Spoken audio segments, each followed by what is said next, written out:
So the notion of this reconciliation conference, in terms of my discussion with the university here, came as a result of that incident up in KI.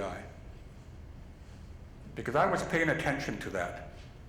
And I was really happy that the people there were able to successfully challenge the mining company and come out of there with something. But of course, we've seen the outcome of it, with 6 people being put in jail. On my way here again, just to put this in context, I also ran into some people at the airport yesterday. And they were from Saskatchewan. One of them was one of the chief negotiators for the federal government in terms of treaties and land claims agreement in Canada. And he was walking along with one of the top people of a potash company. And they're looking to do business on the west coast of British Columbia to create a new way of getting their potash out to Asian markets, in particular China and Japan and so on. And he says, you know, I don't have a clue what to do. I don't know how to deal with these people. I said, what people are you talking about? Germans? French? You know. But he said, I know that we can't just deal with First Nations the way we've been used to. But I'm not sure how to do it, and I feel like I'm going into this situation blind, and I'm a bit concerned about that.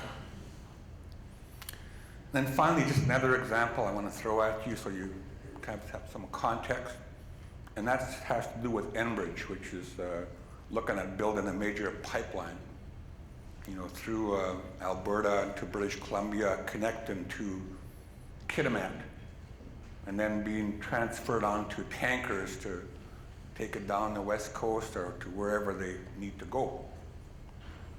Now, they've been doing this project for many, many years. And so, of course, they're having to deal with First Nations people. In my opinion, they never did take it seriously. And they wasted a lot of time and a lot of money just dancing around the table. And their attitude, which they held up until this past year, was that, well, we know we got to deal with these people, but they don't have a veto, so we don't have to worry about it, you know, and we just have to prove and show that we consulted. And at the end of the day, we make a decision, push the pipeline through, and that's that. Well, they underestimated the First Nations people and the corridor that they had planned through British Columbia, and the resolve of the leadership and the people there. Because the end result of that whole situation was that Enbridge, for all practical purposes, was stopped in its tracks. And now we're scrambling to try to bring forward a different position. Come on, talk to me. We'll give you some equity.